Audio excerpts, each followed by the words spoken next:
Hi hello friends, வணக்கம் and welcome to Sam Nishanth Elite home.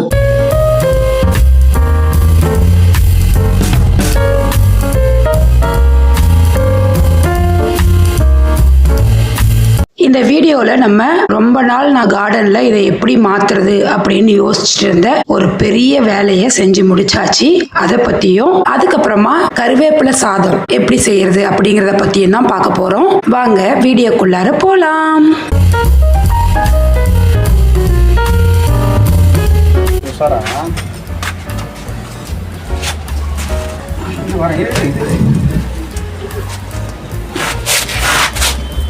அப்புறம் clean பண்ணி தக்கு உள்ள வச்சிரு.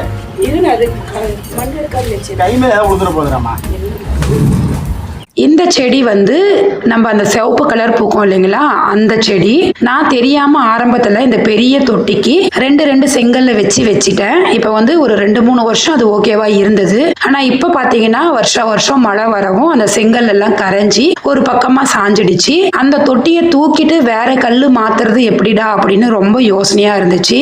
மற்ற பெரிய தொட்டிக்கெல்லாம் பார்த்தீங்கன்னா அந்த ஆலோ பிளாக் கல் இருக்கும் இல்லைங்களா, அதை வச்சுட்டேன். அந்த ஆலோ பிளாக் கல் இல்லாதனால இதுக்கு நான் செங்கல் வச்சுட்டேன். இது என்ன பண்ணுறது அப்படின்னு ரொம்ப நாள் யோசனையாகவே இருந்துச்சு. அந்த செடியை எடுத்துட்டு வேற தொட்டியில வைக்கலான்னாலும் ஒரு பயம் இருந்தது, அது திரும்ப வருமோ வராதோ அப்படின்ட்டு. சரின்னுட்டு நான் ஒரு நாள் பார்க்கும்போது எங்கள் வீட்டுக்கார் அந்த கார் டயர் பஞ்சர் ஆயிடுச்சுன்ட்டு அந்த ஜாக்கியை வச்சு எடுத்துட்டு இருந்தாரு. அப்போ நான் அவர்கிட்ட இந்த மாதிரி மேலே ஒரு தொட்டி செங்கல் கரைஞ்சி வந்துடுச்சு, அதுக்கு இந்த ஜாக்கியை யூஸ் பண்ணி தூக்கி நம்ம கல்லு மாத்தி விட்டுறலாம் அப்படின்ட்டு சொன்னேன். சரி அப்படின்னு சொல்லிட்டு ஒரு ஈவினிங் அவர் மேல வந்தாரு.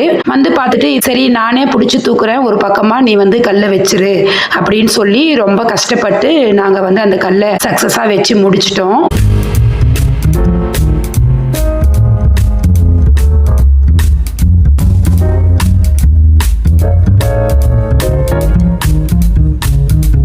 தொட்டிக்கு அடியில செங்கல் எல்லாம் கரைஞ்சி இந்த அளவுக்கு மண் இருந்தது. சரி, அது செங்கல் மண்ணும் செம்மண் தானே, அதை நம்ம வேஸ்ட் பண்ண வேணான்னுட்டு கல்லை மட்டும் எடுத்து வச்சுட்டு அந்த மண்ணை எல்லாத்தையும் அந்த இடத்த கிளீன் பண்ணிட்டு அந்த மண்ணோட சேர்த்து இன்னும் கொஞ்சம் மண் கலவையை ரெடி பண்ணி போட்டுடலாம் அப்படின்றதுக்காக நான் ரெடி பண்ணிட்டு இருந்தேன்.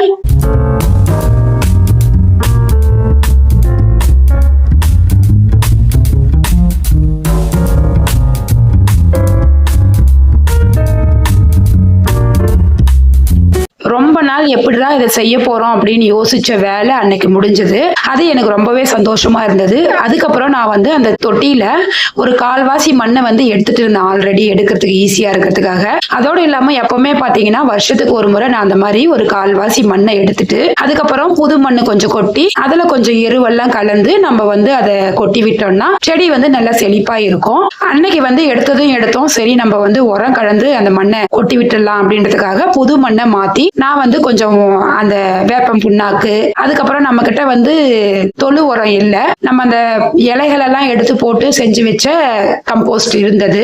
அதை எடுத்து நான் கலந்து அது கூட கொஞ்சம் எக்ஸெல்ஸ் பிளஸ் அந்த கடல் பாசி இருக்கும் இல்லைங்களா, அதை எல்லாத்தையும் சேர்த்து மிக்ஸ் பண்ணி போட்டு விட்டுறலான் இருக்கேன். இப்ப இதுதான் பாத்தீங்கன்னா அந்த இலைகள் கீழே நம்ம தோட்டத்திலேயே விழுற இலைகள், பூக்கள், இது எல்லாத்தையுமே எடுத்து மண்ணு கூட கலந்து கொஞ்சம் கொஞ்சமா தண்ணி தெளிச்சு விட்டா ஒரு மாசத்திலேயே இந்த மாதிரி அது நல்ல உரமா மாறிடும். அதை நான் காய்கறி செடிகளுக்கு தான் மோஸ்ட்லி யூஸ் பண்ணுவேன். இப்ப என்கிட்ட அந்த தொழு உரம் இல்லாதனால நான் இதுக்கு கொஞ்சம் யூஸ் பண்ணிட்டு அந்த லெமன் செடிக்கு கொஞ்சமா போட்டு விட்டேன்.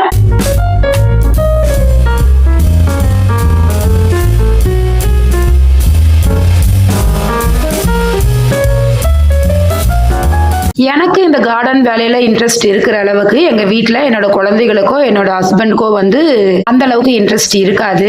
அவங்க இதுல அவ்வளவு ஆர்வத்தை காட்ட மாட்டாங்க. ஆனா முதல்ல எல்லாம் பாத்தீங்கன்னா நம்ம இவ்வளவு வேலை செய்யறோம், நமக்கு ஹெல்ப் பண்ண மாட்டாங்களே அப்படிங்கிற ஒரு டென்ஷனும் கோபமும் இருக்கும். ஆனா அதுக்கப்புறம் நானா ரியலைஸ் பண்ணேன், இது நமக்கு ரொம்ப பிடிச்சிருக்கு, அதனால நம்ம செய்யறோம். அவங்களுக்கு பிடிக்காத வேலையை அவங்கள செய்யுங்க அப்படின்னு கட்டாயப்படுத்துறது எந்த வகையிலும் நியாயம் இல்லை. அதனால நான் இப்பெல்லாம் ரொம்பவும் அவங்கள செய்யலையே அப்படின்னு வருத்தப்பட்டுக்கிறேன். ஆனா ஏதாவது எனக்கு இந்த மாதிரி என்னால செய்ய முடியாத ஏதாவது ஒரு வேலை இருந்து ஹெல்ப் கேட்டா அந்த நேரத்துல எந்த மறுப்பும் சொல்லாம எனக்கு ஹெல்ப் பண்ணுவாங்க.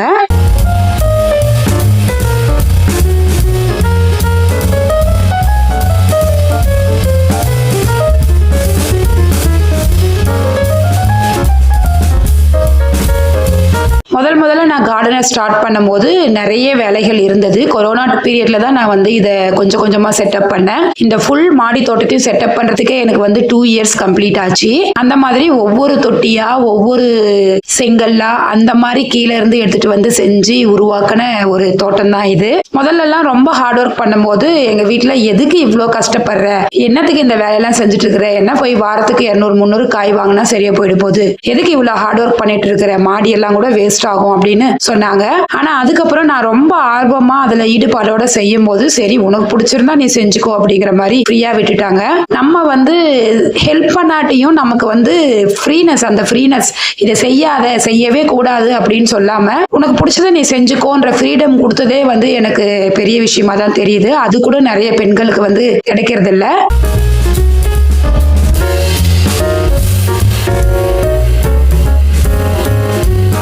இந்த காய்கறி செடியில எல்லாம் பாத்தீங்கன்னா அந்த மண்ணோட அளவு வந்து குறைஞ்சிருக்கு. மண்ணு டைட் ஆனதுனாலயும் அதுக்கப்புறம் ட்ரைன் ஹோல்ஸ் வழியா கொஞ்சம் மண்ணு வெளியே வந்திருக்கும், அதனாலயும் மண் அளவு வந்து குறைஞ்சிடுது. இந்த நேரத்துல நம்ம என்ன பண்ணணும்னா இன்னும் கொஞ்சம் மண் கலவைய கம்போஸ்ட் எல்லாம் கலந்து ரெடி பண்ணி இது கூட கொஞ்சம் கொட்டி விடணும். ஆனா இப்ப எனக்கு தொழு உரம் இல்ல, கம்போஸ்ட் இல்ல, அதனால நான் வந்து அதை வாங்கிட்டு வந்துட்டு அதுக்கப்புறம் இன்னொரு ஈவினிங்கோ இல்ல சாட்டர்டேவோ நான் வந்து இந்த வேலையை கம்ப்ளீட் பண்ணுவேன். வேப்பம் புண்ணாக்கு காலி ஆயிடுச்சு, அதை வாங்கிட்டு வந்து நான் வந்து ஃபில் பண்ணி வச்சுட்டேன். இப்ப தொழு உரம் மட்டும்தான் வாங்கிட்டு வந்து எல்லாத்தையும் மிக்ஸ் பண்ணி நம்ம வந்து இந்த வெஜிடபிள் பிளான்ட்ஸ்க்கெல்லாம் கொஞ்சம் மண்ணை வந்து ஆட் பண்ணி விடணும். அப்பதான் வந்து அந்த காய்கறி இன்னும் கூட அதிகமா வைக்கிறதுக்கு வாய்ப்பு இருக்கு. இன்னைக்கு ஒரு ஈவினிங் வந்து நான் செஞ்ச வேலையை இந்த வீடியோல உங்களுக்கு காமிச்சிருக்கேன். எனக்கு ரொம்ப நாள் பெண்டிங் இருந்த ஒரு வேலையை முடிச்ச திருப்தியோட அன்னைக்கு ஈவினிங் கார்டன் வேலை முடிஞ்சது.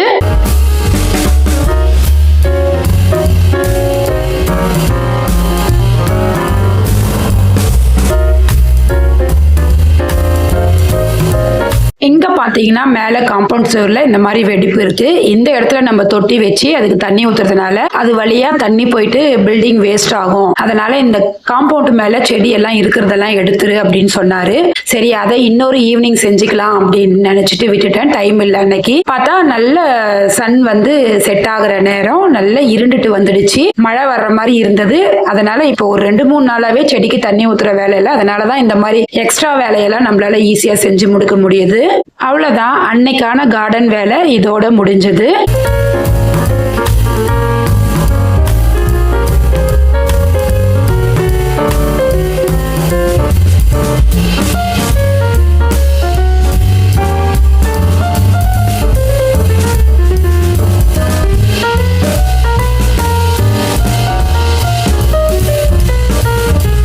கருவேப்பிலை சாதம் எப்படி செய்யறது அப்படின்னு பார்க்கலாம். அதுக்கு நான் சாதத்தை வந்து வடிச்சு எடுத்துக்க போறேன். குக்கர்ல வைக்கிறோம்னா பலன்னு வர்ற மாதிரி பார்த்துக்கோங்க. நான் வந்து இதுக்கு வடிச்சு தான் செய்ய போறேன்.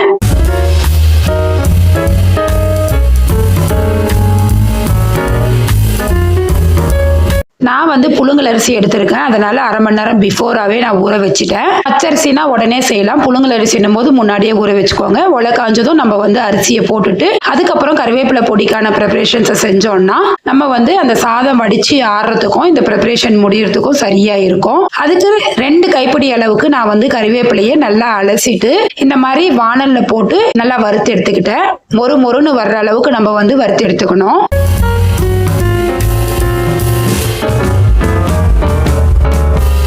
கருவேப்பிலை எடுத்து நசுக்கணும்னா உடையணும், அந்த அளவுக்கு வறுத்ததுக்கு அப்புறமா நம்ம அதை வந்து ஒரு பிளேட்ல போட்டுடலாம். அதுக்கப்புறமா 2 டீஸ்பூன் கடலைப்பருப்பு, 2 டீஸ்பூன் உளுத்தம்பருப்பு, 1 டீஸ்பூன் தனியா, 1/2 டீஸ்பூன் மிளகு, 1/2 டீஸ்பூன் சீரகம், 1/4 டீஸ்பூன் வெந்தயம். இந்த பருப்பு எல்லாத்தையும் போட்டு நம்ம வந்து நல்லா வறுத்துக்கணும்.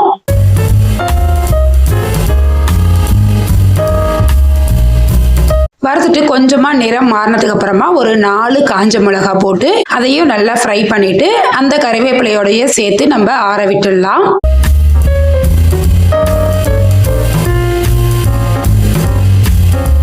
சாதத்துக்கு உப்பு போட்டு வடிச்சுக்கிட்டா டேஸ்ட் நல்லா இருக்கும். அதுக்கப்புறம் ஆறுன இந்த எல்லா இன்கிரீடியன்ஸையும் எடுத்து மிக்ஸி ஜாருக்கு மாத்தி கொரன்னு அரைச்சிக்கோங்க. ரொம்ப நைஸா அரைக்கணும்னு அவசியம் இல்லை, கொஞ்சம் ஓரளவுக்கு அரைச்சாலே போதும்.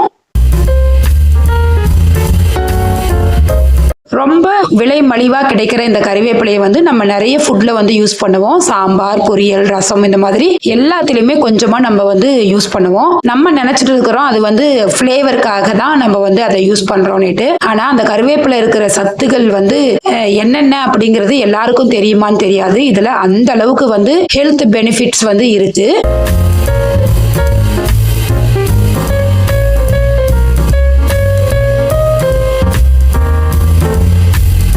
இந்த கருவேப்பிலையில கார்போஹைட்ரேட், நார்ச்சத்து, கால்சியம், பாஸ்பரஸ், இரும்பு, vitamin C, vitamin A, vitamin B, vitamin E, folic acid இந்த மாதிரி நிறைய விட்டமின்ஸும் சத்துக்களும் இருக்கு.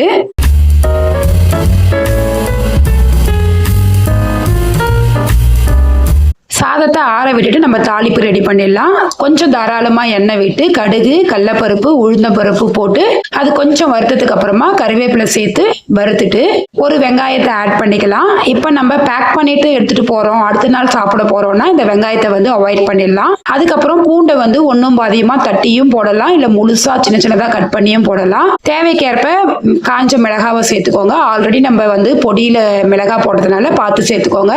அது கூடவே கொஞ்சமா புளி போட்டு இந்த பெருங்காய பொடியை போட்டு நம்ம மிக்ஸ் பண்ணிக்கணும். அதுக்கப்புறமா அந்த அரைச்சு வச்ச பொடி இதை எல்லாத்தையும் சேர்த்து மிக்ஸ் பண்ணிட்டு இது கூட நம்ம வேர்க்கடலை, தேவைப்படுறவங்க முந்திரி இதையும் சேர்த்து நம்ம மிக்ஸ் பண்ணி சாதத்தோட மிக்ஸ் பண்ணோம்னா நமக்கு சூப்பரான கறிவேப்பிலை சாதம் வந்து ரெடி ஆயிடும். உப்பும் கொஞ்சம் தேவையான அளவுக்கு ஆட் பண்ணிக்கோங்க.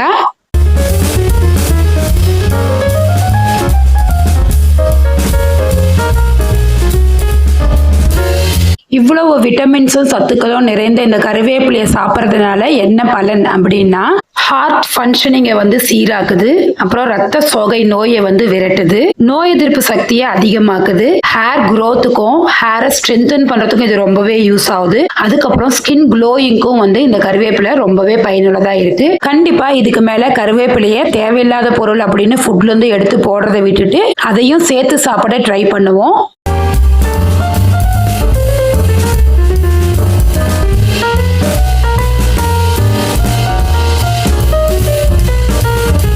அவ்வளோதான், இந்த வீடியோ இதோட முடியுது. இந்த வீடியோ உங்களுக்கு யூஸ்ஃபுல்லாகவும் இன்ட்ரெஸ்டிங்காகவும் இருக்குன்னு நினைச்சீங்கன்னா நம்ம சேனலை சப்ஸ்கிரைப் பண்ணி வச்சுக்கோங்க. பிடிச்சிருந்தா லைக் பண்ணுங்க, ஃப்ரெண்ட்ஸ் அண்ட் ஃபேமிலிக்கு ஷேர் பண்ணுங்க. உங்களோட கமெண்ட்ஸை என் கூட ஷேர் பண்ணிக்கோங்க. அது எனக்கு ரொம்ப மோட்டிவேஷனாக இருக்கும். தேங்க்யூ ஃபார் வாட்சிங்.